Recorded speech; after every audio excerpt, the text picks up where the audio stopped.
with problem number 4. We have to find vectors u, v, and w with certain properties so that each pair is orthogonal. So we're told that u is 1 minus 2 minus 1, and v has the form 0, a, b, where we're not told what a and b are. We basically get to pick a and b. So we'll worry about w in a second. Let's start off with computing a dot product of u and v. So that would be 1 times 0 is 0, minus 2 times a, minus 2a, minus 1 times b, minus b. And we want these to be orthogonal, so we want that dot product to equal 0. So we can pick any values of a and b that we want to that make minus 2a minus b equal to 0. I'm going to pick a is equal to 1, and b is equal to minus 2, so that's minus 2 plus 2 is equal to 0.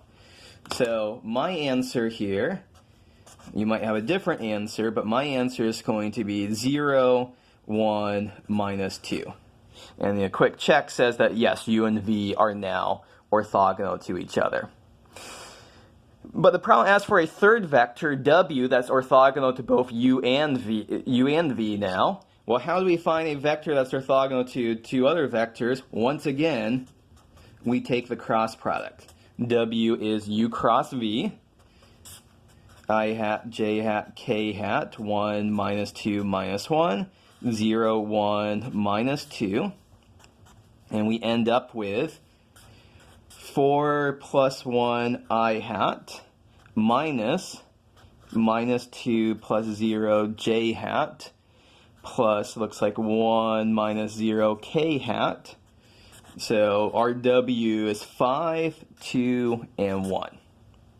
So to check so here's our u, here's our v, here's our w. Let's check our work by just seeing that u dot w gives us 1 times 5 is 5, minus 2 times 2, minus 4, minus 1 times 1, minus 1.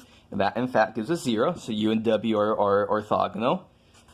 And v dot w, 0 times 5 is 0, 1 times 2 is plus 2, minus 2 times 1 is minus 2. So, yay, these vectors u, v, and w have the required properties. Okay, on to problem 5. Find an equation of plane through 3 given points. There's other things for us to do, but let's start off with that. So our 3 points here are Q is 1, 3, 2, R is 2, 1, 4, S is 1, 5, 6. So what we should be thinking about is we have these 3 points all lying in the plane, Q, R, and S. And so we can form vectors from, I'll call them U and V, from Q to R and Q to S. So when we do that, U is, so from Q to R, we go 2 minus 1, 1 minus 3, and 4 minus 2. So our u vector here is 1 minus 2, 2. V is from Q to S, so we do 1 minus 1, 5 minus 3, 6 minus 2. So our V is 0, 2, 4. So why do we care about u and v? Well, we need a normal vector for our plane. And we can find our normal vector by simply taking the cross product of u and v here. So our normal vector is I hat, j hat, k hat, u, 1 minus 2, 2, v, 0, 2, 4. And we end up with minus 2 times 4 is minus 8 minus 4 times I hat minus 4 minus 0 j hat, and then plus 2 minus 0 k hat. So that is minus 12, written as a vector, minus 12, minus 4, and 2. So we have our normal vector, and so we can use this to write down an equation of the plane. So remember, what do we need for an equation of a plane? We need a point and the normal vector. We just found our normal vector. We can use any one of these 3 points. I'm going to use Q here to write down our equation of the plane. So our equation of the plane is going to be minus 12 times x minus 1 minus 4 times y minus 3 plus 2 times z minus 2 is equal to 0. Okay, so there's a couple, this is the answer to part A of the question. There's 2 more parts, but before we go on to the second and third parts, I want us to check our answer. So let me recopy my answer here. So what I'm going to do is that if we plug in any one of these points here, x, y, and z, this equation should be satisfied. We should get 0 on the left-hand side. It's pretty easy to see that for 1, 3, 2, because that would be minus 12 times 1 minus 1 is 0, minus 4 times 3 minus 3 is 0, plus 2 times 2 minus 2 is 0. We get 0. But now let's plug in x, y, and z are 2, 1, 4.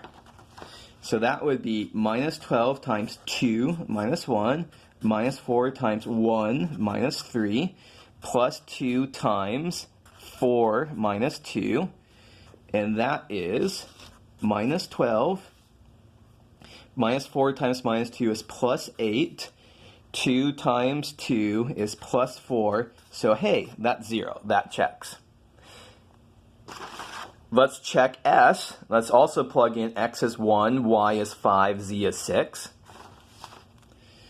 Minus 12 times 1 minus 1, minus 4 times 5 minus 3, plus 2 times 6 minus 2. And so we get 0 minus 4 times 2 is minus 8, plus 2 times 4 is plus 8. Again, we see that 0, this checks out. So we checked our answer, we have the equation of our plane. Okay, so now let's look at parts B and C. So part B, we want to use the dot product to find the cosine of the angle theta at Q of the triangle QRS. So go back to this picture here. And let me slightly redraw this.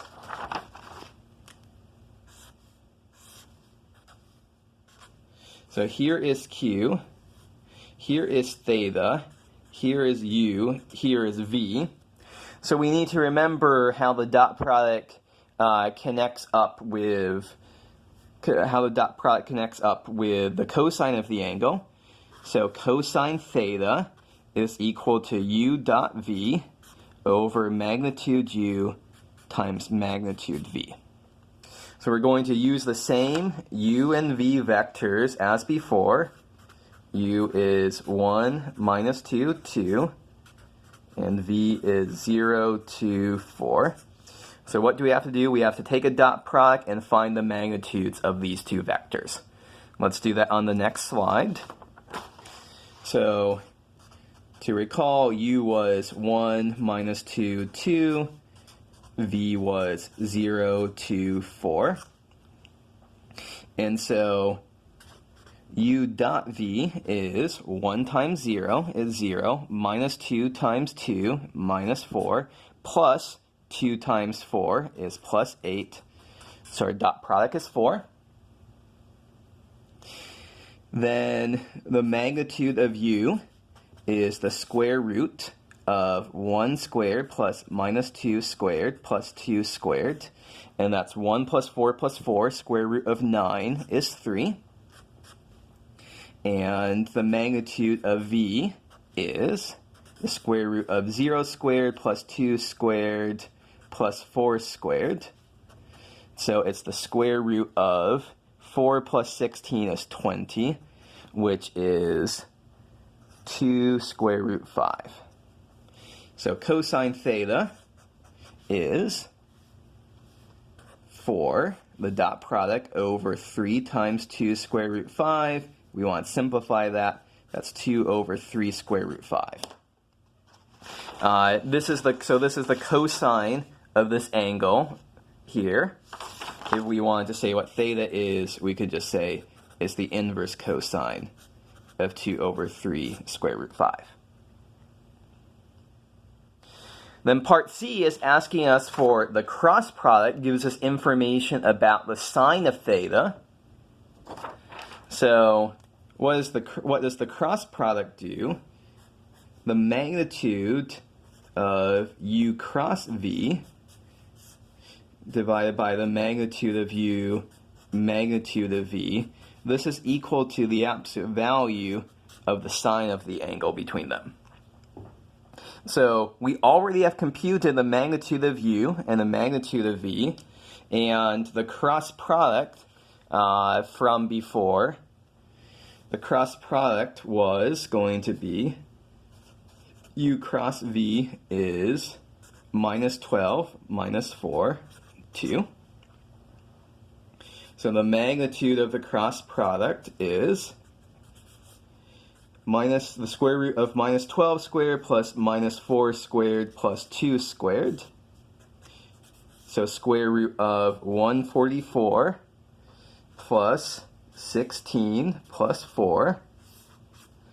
And so that looks like to me square root of 164. So this tells us that let's go to a new slide here, that the absolute value of sine theta is going to be square root 164 over the magnitude of u is 3, and the magnitude of v is 2 square root 5.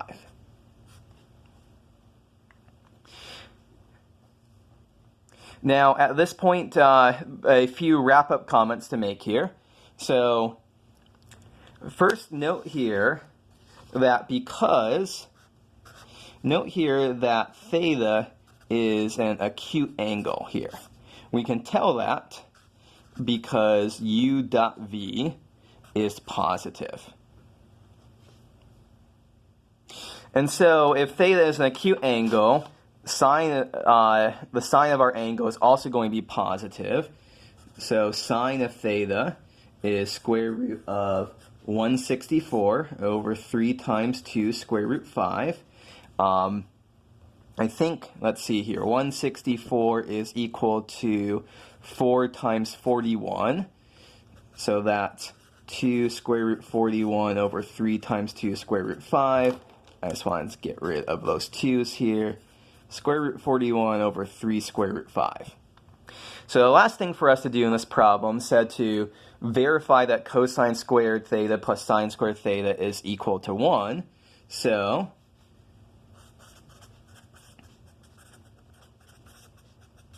what is that here?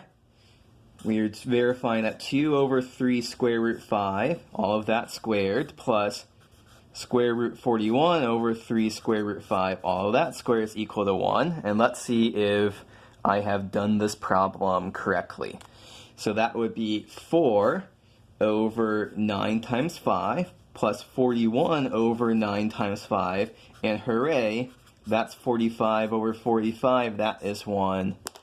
And everything checks out.